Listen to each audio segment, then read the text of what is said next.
Hello बच्चों, सुश्री classes में आपका स्वागत है।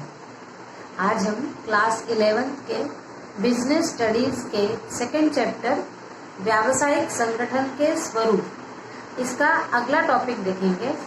अगला हमारा टॉपिक है कंपनी के प्रकार या टाइप्स ऑफ कंपनी। इससे पहले वाले वीडियो में कंपनी क्या है और उसकी क्या क्या विशेषताएं हैं ये हम पढ़ चुके हैं। अब हम पढ़ेंगे कंपनी के प्रकार। कंपनी के प्रकार हम यहाँ पर 4 आधारों पर कंपनी के प्रकार देखेंगे। पहला आधार है समामेलन के आधार पर कंपनी के प्रकार। समामेलन के आधार पर में पहला प्रकार है शाही आज्ञा पत्र द्वारा स्थापित कंपनी। इन कंपनियों को चार्टर्ड कंपनियां भी कहते हैं। शासन की विशेष आज्ञा से इस प्रकार की कंपनियों की स्थापना की जाती है। इनको शासन की तरफ से एक विशेष आज्ञा पत्र जारी होता है, तब ये कंपनियां खोली जाती हैं। इनका दायित्व सीमित होता है, लेकिन अभी तक भारत में इस प्रकार शाही आज्ञा पत्र द्वारा स्थापित कंपनी एक भी कार्यरत नहीं है। फिर दूसरा है संसद के विशेष अधिनियम द्वारा स्थापित कंपनी। तो ऐसी कंपनियां जिनका निर्माण संसद के विशेष अधिनियम के द्वारा होता है, ऐसी कंपनियों को संसद के विशेष अधिनियम द्वारा स्थापित कंपनी या वैधानिक कंपनी भी कहते हैं। इनको कुछ विशेष अधिकार प्राप्त होते हैं। इन कंपनियों का दायित्व भी सीमित होता है और पर इनको सीमित शब्द लगाना अनिवार्य नहीं होता। अनिवार्य नहीं है कि अपने कंपनी के साथ सीमित शब्द भी लगाएं। ये हमारे यहाँ पर उदाहरण के लिए 2 कंपनियां हैं, स्टेट बैंक ऑफ इंडिया और रिजर्व बैंक ऑफ इंडिया।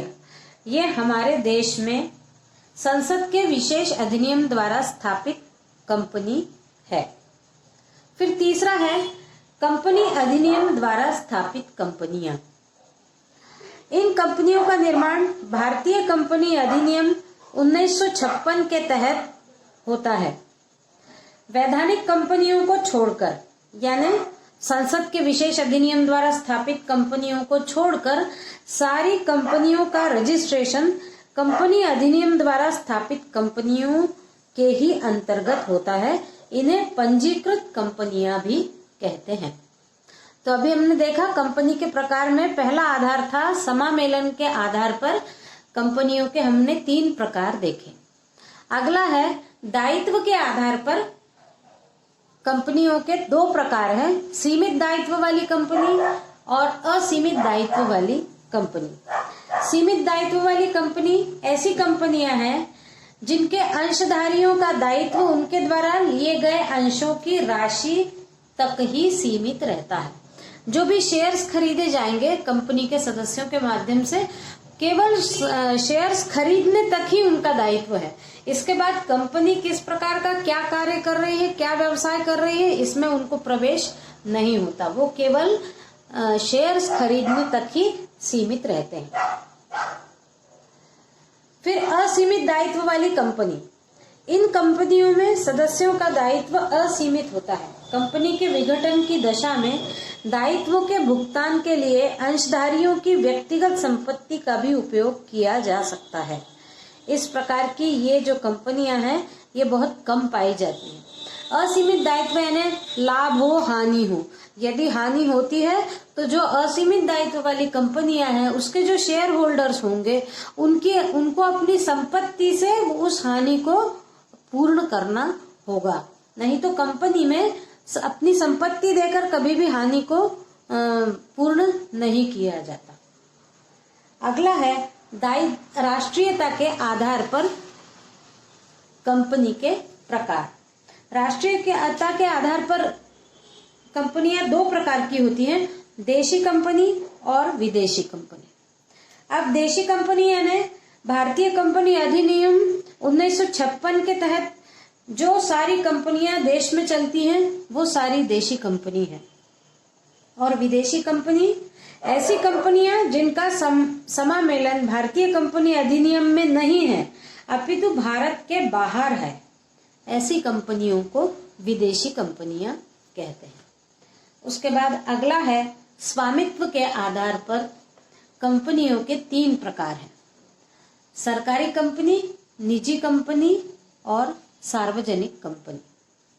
अब सरकारी कंपनी यानी ऐसी कंपनी जिनके अंश पूंजी का 51% या अधिक भाग केंद्रीय या राज्य सरकार के अधीन हो, यानी कंपनी में जितना भी पैसा लगा हुआ हो उस पैसे का 51% से अधिक या तो केंद्र सरकार का लगा हो या फिर राज्य सरकार का लगा हो, तो ऐसी कंपनियां सरकारी कंपनियां कहलाती हैं। सरकारी कंपनियों का भी दायित्व सीमित होता है और ऐसी कंपनियों को विभिन्न कानूनी प्रावधानों में भी छूट मिलती है, क्योंकि वो सरकारी कंपनियां हैं और सरकारी द्वारा बनाए गए कुछ नियमों में सरकारी कंपनियों को छूट मिलती है।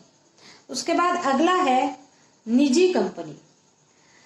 कंपनी अधिनियम 1956 की धारा 3 उपधारा 1 के खंड 3 के अनुसार निजी कंपनी का आशय एक ऐसी कंपनी से है जिनमें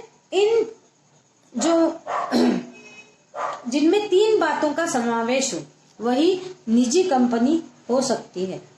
पहला है अपने अंशों के हस्तांतरण के अधिकार पर प्रतिबंध, यानी निजी कंपनी के जो भी शेयर्स होंगे वो शेयर्स किसी दूसरे को नहीं दिए जा सकते, इसका प्रतिबंध जहां लगा होना चाहिए तब वो निजी कंपनी कहलाएगी। फिर दूसरा है अपने सदस्यों की संख्या को 50% सीमित रखती है, लेकिन इस संख्या में कुछ व्यक्ति शामिल हो सकते हैं। ऐसे व्यक्ति जो कंपनी के कर्मचारी हों, यानी उनकी सदस्य संख्या के अंतर्गत कुछ ऐसे व्यक्तियों को भी शामिल किया जा सकता है जो वहीं के कर्मचारी हों। फिर ऐसे व्यक्तियों को जो पहले कंपनी के कर्मचारी होते थे, कंपनी के सदस्य भी थे और अब वो कर्मचारी न होते हुए कंपनी के सदस्य हैं, यानी कंपनी के सदस्य हैं, कर्मचारी पहले थे लेकिन अब वो सदस्य हैं, कर्मचारी नहीं है। और तीसरे प्रकार के व्यक्ति हो सकते हैं ऐसे व्यक्ति जो पहले कंपनी के कर्मचारी होते हुए, तीसरा है अपने अंशों को खरीदने के लिए जनता को निमंत्रण नहीं देते, यानी जो अपने अंश है वो उनके सदस्य ही खरीद लेते हैं, बाहर की जनता को खरीदने के लिए आमंत्रण नहीं दिया जा सकता।